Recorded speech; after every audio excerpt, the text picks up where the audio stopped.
Welcome back to the Up in the Blue Seats podcast. I'm your host, Andrew Hartz, and we are here. We're minus Molly. Molly is running around. She was in the West Coast. Now she's in the East Coast. Molly has a well-deserved day off here from the pod, but we'll hear from her soon, I am sure. But as always, we're joined by the great Brian Boyle, and we're also joined by the great Larry Brooks. So we have plenty to discuss today. Actually, it's good. Plenty of greatness. Plenty Plenty of of greatness on this greatness. Yeah. podcast. Yeah.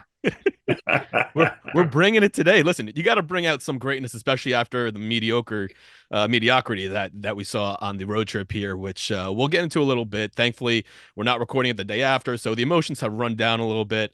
The Rangers mediocre road trip, 1-2-1, overtime loss against I don't want to say they're a bad team, but they're not a good team in the Sharks. But there have been some developments that have taken place during practice today with the Rangers. So we're going to get into that right now. Most notably, Nick Bonino has been waived by the club. One of the things that, Larry, you mentioned in your column is that with the return of Phil Hedl, which that's a new development that we also saw from last week. Hedl's back with the club now, skating in a non-contact jersey, but you mentioned that there's going to have to be some moves made in order to get Nick back with the squad. And it looks like the Bonino move is one of the first to come. Mhm. Surprised by that is what could be happening next year. I'm not, well, I am and I am not surprised. This was the move that the Rangers needed to make. If Heedle's coming back, and it looks like he is fairly soon after the All-Star break. There are 2 games left now before the bye period in All-Star. Friday at home against Vegas, Saturday in Ottawa. Then they're off for about 10 days. And I would expect that Heedle, now that it seems like he's ramping it up, that I would expect him to be cleared for contact, to be cleared to play fairly soon after the schedule resumes. And so he's going to be the third line center. He's going to start as the third line center, which bumps everybody down. And you need to create a space for him in the lineup. You need to create a space for him on the roster. And my only surprise is that this is something that it hurt Peter Laviolette to do. It hurt Chris Drury to do it. It's difficult. I mean, Nick Bonino is has played almost 900 games in the NHL. He's won a couple of cups. He's a terrific teammate by all accounts. He's a hard worker. There's nothing more you could want from Nick Bonino, except if he were younger and faster and in his prime. And the Rangers simply have to get younger. They have to get faster. They have to get bigger. They have to get meaner if they're going to compete in the playoffs. And so you have to make moves that are distasteful. And I'm sure this was a distasteful one.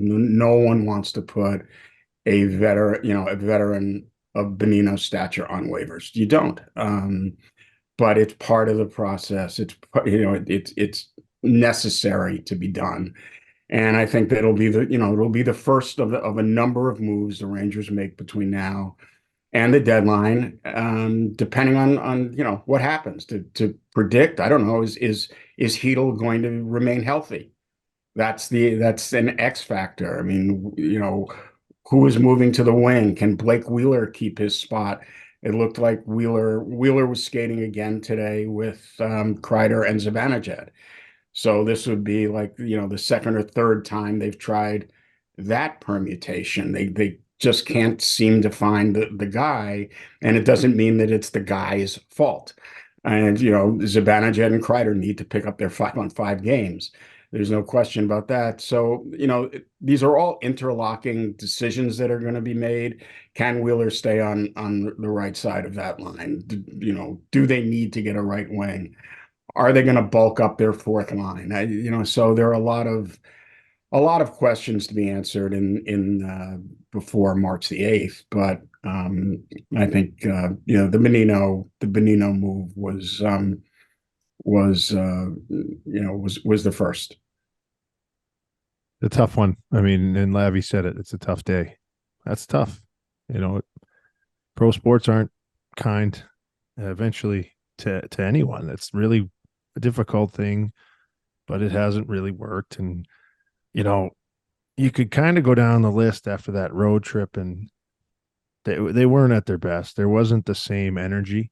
They didn't have, I don't think, enough attitude, and that happens throughout the course of a year. So coming back, you're still kind of adjusting. It'll be a big game against Vegas, and then you got to go right up to Ottawa. So it doesn't get any easier until the break, but you still got to get some points. Now they're in a good spot, but they're going to tinker and change and try to find lines that can give them long stretches of, I think, solid play, because that's what you have to continue to do. And there were long stretches of very vanilla play, it looked like, in this road trip. Well, it's been more than a quarter of the season that they've been a very average team. Mhm. They're 11-11-2 over 24 games. Mhm. That's kind of that's you look at it, and their goaltending hasn't risen to the level we've expected. They don't score at all in their bottom six. The Kreider-Zibanejad connection doesn't score much 5-on-5. Their line that has carried them all year is basically even as far as goals for and against. So there's a lot. They are in a good spot off of their 18-4-1 start. They are in a really good spot. But they need to be a lot better, and they need to be a lot better consistently. A lot better. They need to be harder to play against. And this is what we've talked about. I've written about almost all year, even when they were playing well, that you were looking ahead to the playoffs and you knew they were going to have to be a much harder team to play against. And it's difficult to make that transition in the middle of a season when you're staring at cap issues. And so you can't just transform the entire team. You can't say tomorrow, and this is just hypothetical, we're going to trade Mika Zibanejad tomorrow. You can't. He has a no move clause. Yeah, and he's not, so you can't go, what, we're getting rid of Kreider. I'm sorry. I don't care that he scores 40 goals. We're getting rid of Kreider because we have to change the look of the team. You can't. He has a no move. So I don't think it's about it's not like it was 30 years ago where you could change teams in the middle of a season. And especially on this team with so many no move clauses. And it's not only this team. I was looking last week at Minnesota. You figure, you start looking at teams that are probably out and are probably going to be sellers. And you see, Ryan Hartman, okay. He has a no move clause. Now, would he be willing to move it to come to New York? Maybe, but you see that every it's got term too, though. Like these is dealing with this. This conversation is like, I guess it's very New York, no, which is great, which I love. It's what can we get? What can we get? I mean, I look at the team on paper and I look at these guys when they're at their best, right? As a fan of the team and then covering the team, they have it there. They don't have to do a whole lot. Like Chris Drury doesn't have to do a lot. They have to show him, what they're capable of. They're 11-11-2 because of the talent on the roster, and having played not up to their standards, they're still 11-11-2. They're still not right. They're not drowning themselves because they have that much talent. It's just a little bit of like what you said, the harder to play against, or whether it's a emotional fatigue or whatever you want to call it, in terms of playing 82 games is hard on your body physically, but hockey guys are tough. I'm going to say that. Sound like a clown, whatever, but it's true. The hard part is the mental part, trying to get up, because when you're going into the Shark Tank against a bad team, they want to beat the Rangers, and understanding that is you can say all the right things, but it's hard. You can't fake that. And there's a little bit of emotional maturity that has to go on, because you need to figure it out now, play that way, believe it or not, the last stretch of the year, because you can't, when it comes down to the playoffs, you could do it for a series, but you condition yourself and you will run out of energy in the second round if you're not conditioned to do it all year long. So right. I think it's between the ears. And that's why Laviolette over the summer talked about playing playoff type hockey starting in training camp. Yeah. because you cannot simply turn on the switch. You know, my question about them is, do they have enough players who play playoff style hockey? And I'm not looking only at the first 46 games of this year or the last 24 games. I'm going back to 2 years ago Yeah. where they were at their best. They were as close to being at their best as they could be. And so they take and listen, we know Ryan Strome was dealing with injuries. Andrew Koppa had some sort of an injury, but every team, every team is going to I'm have still injured. injuries in the conference finals. So, right. Um, so they're up 2-0 against Tampa, playing as well as they could. 2-0 in games, 2-0 in the score of game 3, and they couldn't get to the net for the next 4 games. They couldn't score.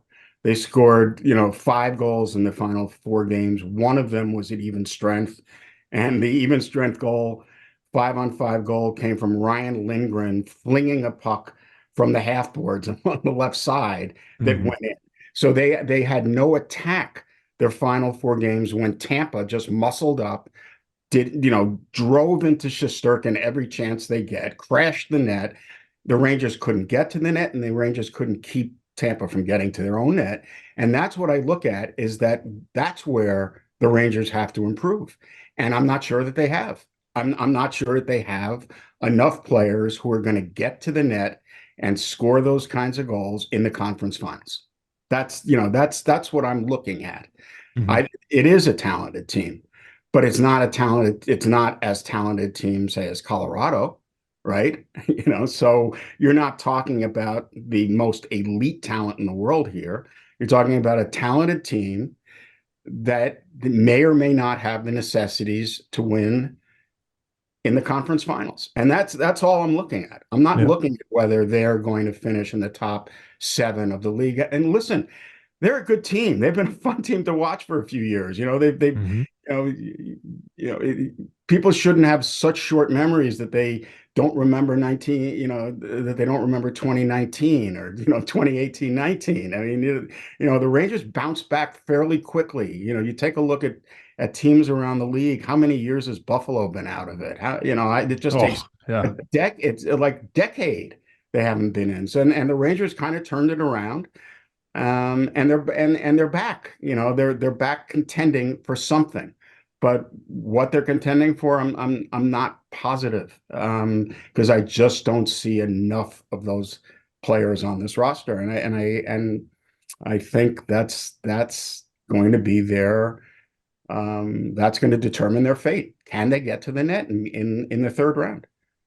So I Can think they score 5-on-5 in the that's third round? Because they've been having trouble scoring 5-on-5 now.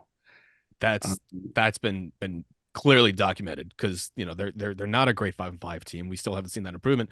But I mean, you guys kind of hit on it, and that's something that I'm curious what your bold takes are, because now we're kind of getting to that halfway point, or at least the All-Star break, the unofficial halfway point of the season.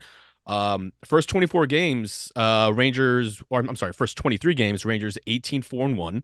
Last 24 games, 11-11-2. Who are the real 2023-2024 New York Rangers? Is it the team we saw in the first 23 games? Is it the team we've seen in the last 24? Or is it a mix of both? Where do you guys stand on that? Well, look, so I think your goalie can be better. It's not where he historically is at. He can be better. I think your top line, there's something there that is, again, 5-on-5, that, like, the ability didn't go away. They can play. So I'm excited to see, after a little rest, what happens with that. I think you have whatever your second line could be your top line. They're very effective. Now they've shaken it up a little bit, but Trocheck Panarin has been a hit, and I think that's going to continue to be a hit. You're getting an emergence from Cooley. If you can find some consistency, like Adam Fox, I think is almost all the way back to being as dominant as he's been. And there's been some drop off. Like Gustafsson was great in Fox's absence, offensively especially. He might have had his worst game against San Jose. That happens. I think the D can be better. They've been better in the past. So I think they're better than what they're showing now for sure. I honestly think they can be that team in the first 23, 24 games. I honestly do. If they have, and some of their warts can be hidden when Igor really finds his game and gets in a groove. Yeah. Well, I would but listen. Eric Gustafson has been one of the best signings of the free agent season. There's no Yeah. question about that. He's been a good player for them at eight. What is he? 825. Yeah. It's been a bonanza, but I would prefer to having a bruising Yeah. physical Oh, yeah. guy in that spot. That's what I look at. And like he's had a terrific season. I wrote this morning, he's one of it's either 5 or 6 players to me who have exceeded expectations. They only have 5 or 6 players who have exceeded expectations. And Gustafson's one of them. There's no question about it. But is that the model you want playing on your third pair lefty? It's not for me. And listen, if they go into the playoffs with Gustafson, they have a pretty good player there. But I would rather. Let me ask you this: if a I can get different if I can get Keandre Miller to be a little meaner, because he can be. There's times he could blow someone up, and he has a good stick, and he's got all the tools. If he starts playing meaner, you can live with Gustafson on that third pair at lefty, don't you think? Or do you want every pair to have somebody that can? Because Schneider can play hard. Schneider can play hard. I don't think Schneider is as physical as he was advertised he was going to be when he came up. He's incredibly strong. Look, I'm not putting this on saying this 22-year-old or 23-year-old has to be better. But I don't think he's quite as physical as we were led to believe. Having played against him, he Schneider's could be. I think Schneider's really an interesting case because I think he has a lot more to give. I think there's a lot of upside there, but he is locked into this third pair role. And there, unless something unforeseen develops, that's where he's going to be for the next couple of years, right? I mean, he's not unless Adam Fox he starts getting real mean. Right. So I just wonder if there's something subconscious there. And I brought it up with Laviolette maybe a month ago or 3 or 4 weeks ago when he moved up in a game because there was an injury in a game or Trouba went out. It was a game that Trouba went out. And so and Schneider moved up and I thought he played his best game of the year because he was getting more minutes. And I asked Laviolette about this and it was he answered the way he answered it. But I do think there's kind of a ceiling on Schneider. He can't get more minutes. How is he going to get more minutes? You're not going to take minutes away from Trouba. You're not going to take minutes away from Fox. And I agree. I think the last few games, Adam is back on his game. And one of the interesting things about where the Rangers are is that there is so much room for growth for so many of their players. Yeah. So much room for improvement with so many of their players while they're still in first place. You talk about, I always have this debate with myself and, whoever wishes to debate me. When is it the time to take a step back so you can take 2 steps forward later on in the year? It's like, what is the game early in the season that you're willing to lose so you give younger players more minutes so that they are better in 3 weeks or in 6 weeks or in 9 weeks? And I kind of think, well, you have to always be looking ahead. You can't be myopic. But then at the same time, you look at the standings and you see how important every single point is. And you understand why a coach will go back to a veteran time and time again, because there's trust in that guy instead of going with the young kid who doesn't have a track record yet. It's not unique to people who are coaching the New York Rangers. It's not. It's all over the league. It's not even unique to hockey. and it's not unique to hockey. Well, who's So the best? Who's the best that's ever done that? And this is to your point too. What you just a part of your point. The best that's ever been able to understand that, and they did it in the off season was, in my opinion, was Belichick, and he did it in the off season. He'd cut guys a year earlier than you thought. right, You're like, this guy has another year to do this. But what was Belichick? He wasn't just the head coach. right, He ran the team too. True. right. So he had that freedom to like, we're going with this guy, and you cut Welker because you have Edelman. No one really knows Edelman. Mhm. You know, he did things like Richard Seymour, Lawyer Malloy, all these guys they got rid of. Right. It's not a football podcast, but like, it's hard when you're the head coach and you're not the GM Mm. to be like, I'm giving this guy more minutes. But you know who did it? It did it in camp a lot. Is Torts. Torts is, we're getting younger. I'm giving this guy the ball, and then he would give you the ball to run with it. And But if then you in the didn't do it, then in the playoffs, he would play 13 players, right? He would yeah, because you're not tired. He would go with 9-4 or 8-4. I mean, he would cut down in the first period. You know, Yeah, when Gabrick was best killing was like, penalties, I was like, can I just get out there for a shift? well, the best was in that what was it? The triple overtime game Yeah, in Washington, Stu where Bickle. Stu Bickle played 4 minutes. Did he get 4? I thought he was like, I gotta 2. look this up now. Hold on, and I will find this. He would go down the bench to him in the third. He'd just kind of pat him on the back. He's like, "Ah, you're too far gone now." And Bixie was like, "Yeah, I know, it's fine." And then like every OT, he just at the beginning of OT, he'd come back and smack him on the back. He's like, "Hang in there, Bix," and that was it. That was it. Yeah. Every overtime. He But he played didn't, 5D. but and again, we don't need to make this about Torts, but I thought as spectacular a job he did in that season was as less impressive was kind of the inverse of what he did in the playoffs. I think he cut down the bench so quickly, Yeah, we were out. We had so we early that once you got dragged into those, once you got dragged into that second 7-game series, you were done. You had no chance, and whether you would have. I mean, I thought always thought that you lost the 2012 Cup when you didn't win Game 4 in Washington. I thought you should have taken out Washington in 5 games, and then you would have had some rest. You would have been rested. You would have been waiting for the Devils instead of just going right into the Devils series where you were, on kind of on fumes, had to go 7 against a Washington team that really wasn't as good as you were. And I just thought having to play 14 games, the first 2 rounds, we were gassed with the way the personnel was being managed, kind of eliminated you from your best performance, from your best chance. Well, especially because we couldn't get a forecheck. Doesn't help. Marty. Stu Bickle, 3 minutes 24 seconds. He had 3 shifts. Not to be outdone by you, Brian, with your 31 minutes and 5 seconds. So that was, I think, my second game back from a concussion.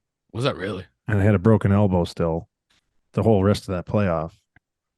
And or like ripped off bone. The ligaments were screwed up and it tore off some of the bone in the elbow. So I was walking around with my arm taped. It was like, not many degrees of range of motion. And I remember getting actually back to the bench at one point, and Torch was yelling at me for missing a pass in my skates. I couldn't move my arm. I threw a water bottle at him. That's why I love that guy. He was the best. But yeah, that was a tough. It's tough to win in the playoffs. So under the best circumstances, right? We're first in the East. Right. It's hard to win in the playoffs, and you need to get breaks. So you got to be at your best, and you got to be at your best starting, probably now, post All-Star break.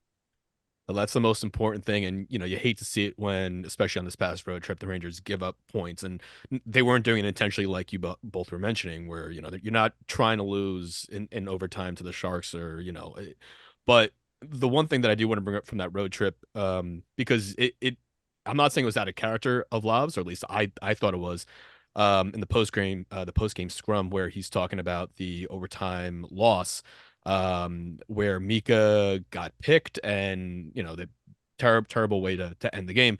And Lav said, yeah, the officials missed 2 picks that should have been called. Um, just because we'll bring it up quickly because it just happened a couple days ago. His Lav's right. Like, did the Rangers get screwed there at the end in terms of illegal plays? Do you think? He, he's not wrong, Mm. but you gotta know where they are. You can't get picked. It's sort of like the first one, okay, but the second one, you got to understand where everybody is when you're that close to your own net on a 3-on-3. It's not a 5-on-5. There's not a ton of bodies. You got to understand. You got to find a different route, and it's like a crossing route in football, man. You try to create space, and they did that. And it was a great finish, great pass from Ruda, which I was surprised he didn't bang it right into Igor, but those things happen. That's that intensity and that emotion that you need. Like when you're emotionally invested and you're that intense, you see all these things and you compete and you do not let yourself get picked. It's unfortunate. And again, to lose to a not good team like that, it is what it is. They're a bad team. You can call them a bad team. I mean, a bad team. I mean, they're a bad team right now, and hopefully they're better soon. I like Mike Greer, I like David Quinn. Yeah. I mean, and of course, another former Ranger scores on the Rangers, which, par for the course here. What else is new? Third of the year, I think, right? Yeah. Turn it on, of course, against the Rangers. How it goes. Well, listen, Larry, we're gonna let you go. Thank you so much as always for coming on. We know you'll be in Toronto, I believe, correct? You're going for the All-Star break? I will be. You will be? Yes. All right. So everyone stay tuned to Larry's coverage for all the Trocheck and Igor Shesterkin news that will be coming out of Toronto. Larry, appreciate you coming on as always. Thanks. Sure, guys. Coming up next, we got Brian with his boiling point, and then we'll talk a little bit about his All-Star Game experience right here on the Up in the Blue Seats podcast. And now it's time for the boiling point. Brian, what's boiling your point this week? Wow, I'm preempting this because I know it's going to happen. Some bozo is going to go online and complain about like the lack of intensity at the All-Star game. This isn't real hockey. Well, guess what? It's not real hockey. It's an All-Star game. It's for the kids. Like, don't complain about the All-Star game. Okay? Don't.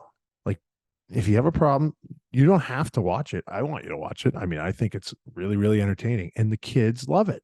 You get all these guys together showing off their skills in the skill competition, which I think is going to be awesome. But then the game itself, guys are driven to make the NHL, and they're driven, especially the successful ones, to win the Stanley Cup, to help their team get in the playoffs and win the Stanley Cup. The All-Star game doesn't help them do that. So you have to understand it's going to be a touch lower on the intensity scale. Stop complaining about it and stop tweeting about it and writing posts about it, you nerds. Enjoy the All-Star game. I'm sorry if Andrew, you or Jake ever did that about an All-Star game, but that's my take. Back in the podcast here, and because the All-Star game is coming up and we have our own All-Star on the podcast here, it's only appropriate that we get to take a trip into Brian's experience at the 2018 All-Star game, which, Brian, I mean, there's a lot of memories, emotions, whether you're a Ranger fan, a Devils fan, a Lightning fan, or just a fan of hockey. I think that your story that year captivated so many people that I think everyone was rooting for you personally, especially once you didn't make the team and get in there. So I think we'll just start here. I mean, your journey that season, there was a lot going on. Obviously, your health issues. Your son had health issues, and yet you came back to the ice. You played with the Devils. You were able to be an active player, which I think was a lot impressive for a lot of people. So that year starting off, I guess, could you have ever imagined where after your diagnosis that you would have gone to the All-Star game representing the Devils? I had a weird feeling I was going for whatever reason. It was in Tampa before the season, and then I got sick, so I did not think so. Yeah, you know what? It was when I came back and was able to play after I got diagnosed, it was just like one of those things. Everything was kind of going in the net. I had a really good start, and I got to play, and you know, again, we talked about it earlier. We talked about it with your emotional investment and how much like playoffs I loved because I could you just get so excited to play, and you play a lot of hockey games, but when it's seemingly taken from you at one point and you might not play again, then you're like, oh, I'm going to be all right and I can play again. Like everything, it's just a little pep in your step, man. It's hard to explain, but that adrenaline and that emotion, that positivity was really great. But then like the franchise itself with the Devils, how they treated me, from everybody who worked there, including the coaching staff and the general managers and all of the fans. And I know like, I got a lot of love from Rangers fans. I got a lot of love from everyone around the league. It was really remarkable. Teams, players, fans. It was never entered my mind that there was any sort of pressure. It was just me being able to go play, and people were, setting aside their rivalries and, rooting for something that I think was bigger than hockey, really. And you hear stories like this, and you love to hear good outcomes. I mean, when Oscar Lindblom got sick, and then he got to come back and play so soon, it was really, I was like emotional about it. I was so happy for the kid. And stuff like that was so impressive to me. I'd always, it really meant a lot, whether people just sent a text or something. And that was, that was just like me understanding how thankful and grateful and how lucky I was to be able to do what I got to do for so long, even if it was taken away from me, people reaching out. And so then getting to play, getting to go down there. Yeah, that was a little bit of a hectic day and a day and a half. Well, so you replaced Taylor Hall. How Yeah. did you find out that you were the replacement? Because I mean, there were other guys on the Devils, I'm sure that could have gone down and represented Yeah. the club. But yeah, again, like you mentioned, you had this feeling in your mind that there's a chance you were going to go to the All-Star game just because it was in Tampa. But finding out how did that whole process go? Who delivered the news to you? Yeah. Well, I didn't really think I was going to play in it. I just thought for whatever reason, I was going to be down there. And Okay. I, I, I was in the hospital with my son. He was going through some more treatments, and it was really not pleasant. And I got a text message, Mhm.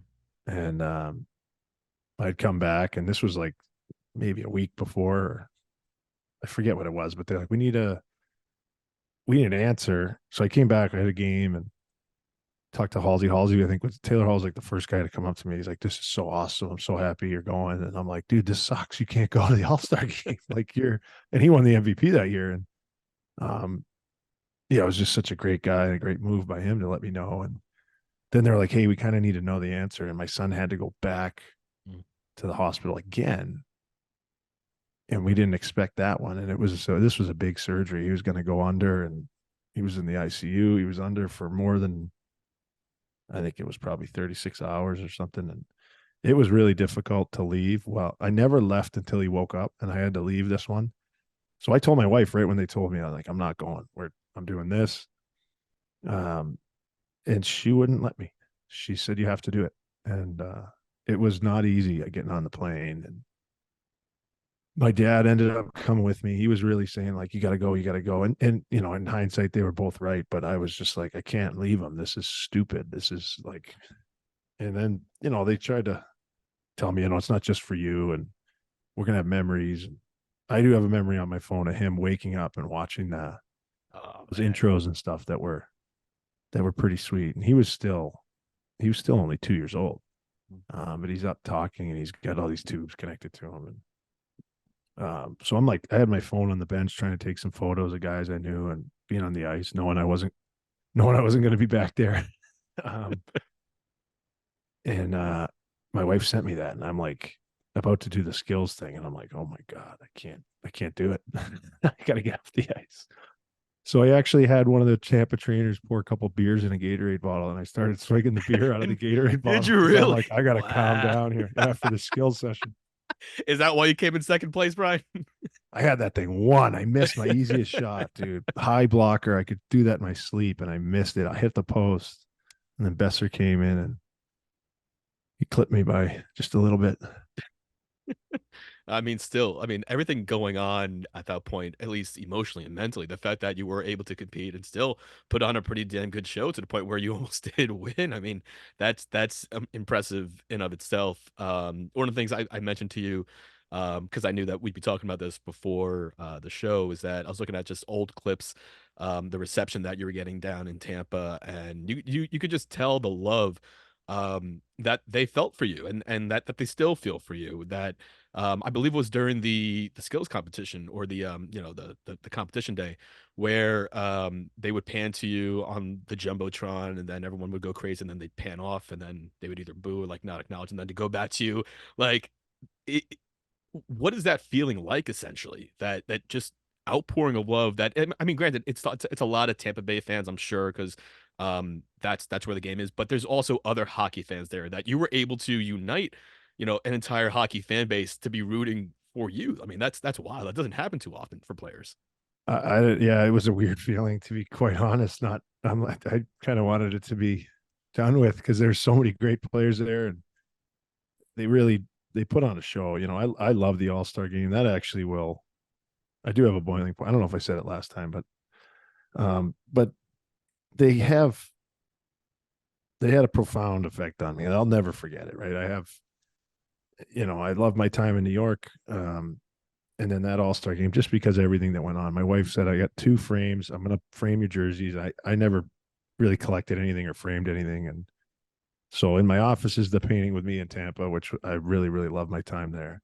And then I got Rangers here, and then over my right shoulder is the All-Star game jersey, just because of what everyone had to go through so I could go and play there. And the Devils for thinking of me.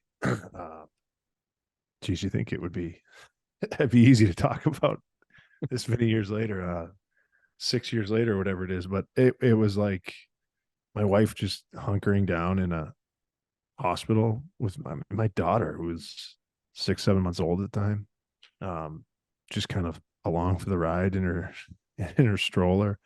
My mom helping out so my dad could come with me because my dad did everything. I'm one of 13 kids and we didn't have a ton of excess cash, to put it plainly.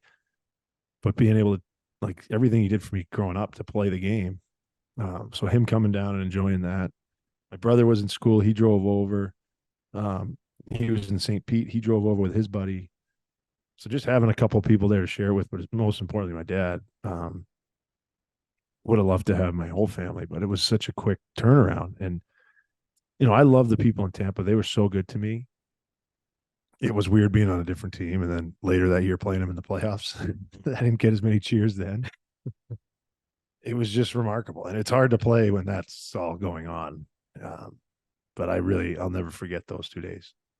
Oh, we'll give special props to Mrs. Boyle on this one for hunkering down, being the teammate that you've had a lot of teammates, but I'm sure she's probably your favorite one that you have so far. And listen, the only thing, speaking of teammates, is that the main memory that I have in my mind from the actual All-Star game, and this again popped up just doing a lot of research on the All-Star game itself.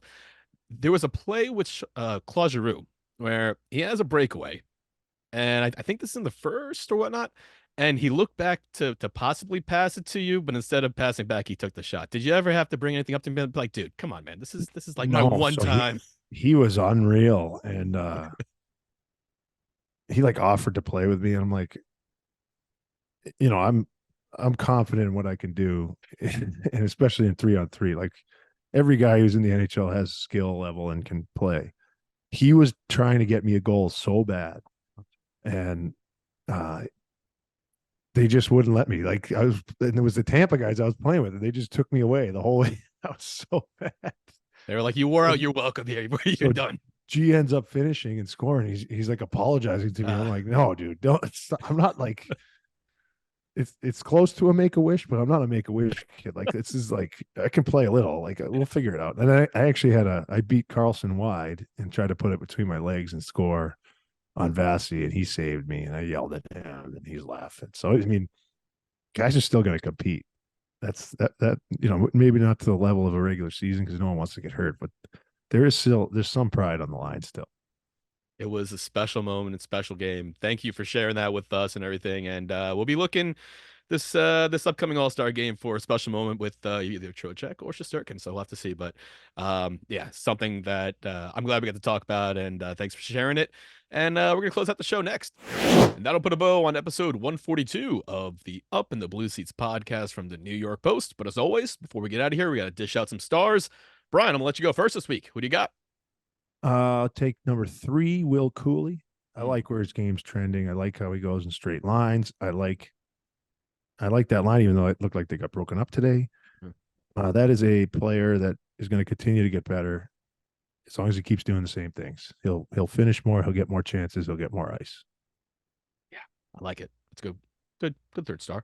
My number 2 star, I'm going to go Trocheck. And I know you usually take him, but this week I'm going to take him. He made the All-Star game, fully deserving as an injury replacement.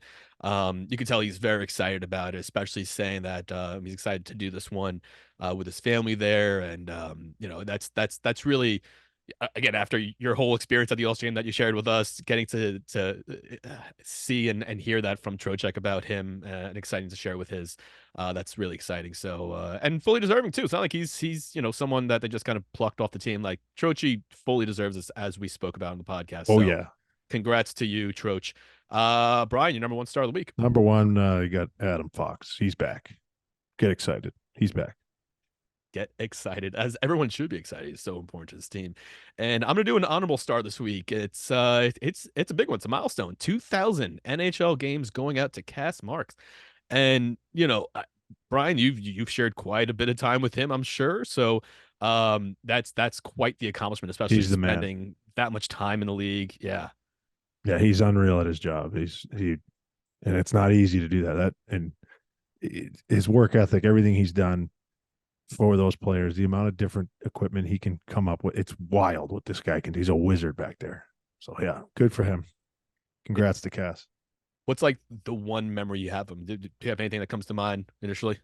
Oh, the amount of I remember Glenn Sather being back in his room every day, telling him he's got to sew on these shot blockers on the gloves, while also showing him parts of his new house that he was building either in Banff or Slats was the best. And Cass was just like, all right, we can't talk about this if you want me to sew all these things on gloves. And you have to go through and guys have 2-3 pairs of gloves. So just think about all the sewing he had to do. It's he's certainly a hard worker. He's in his lab in the back of the training center, just working away. He never stopped. Well, congrats to Cass, one of those guys behind the scenes that is just as important as management and all those other guys that you see out there. So big ups to him. Time to close it out. So as always, Jake Brown for producing the show. As always, catch up on all the episodes of the podcast by subscribing to Up in the Blue Seats on Apple Podcasts, Spotify, or wherever you get your podcasts. And if you're watching us right now on the New York Post Sports YouTube page, give us a thumbs up, comment below. What are your memories of Brian and the All-Star game? I mean, again, he united Rangers and Devils fans, which is like just doesn't happen. So, I mean, you got to have some good memories from that. So, comment below, let us know. Maybe we'll read a couple on the air next week. You can also follow us on Twitter or X. And Molly's not here to correct me this week, so it's X. At BryBrowse22 and at Andrew Hartz without an E. For Brian Boyle, Larry Brooks, I'm Andrew Hartz. We appreciate you guys listening, tuning in as always to Up in the Blue Seats all season long. We'll be back next week. Later.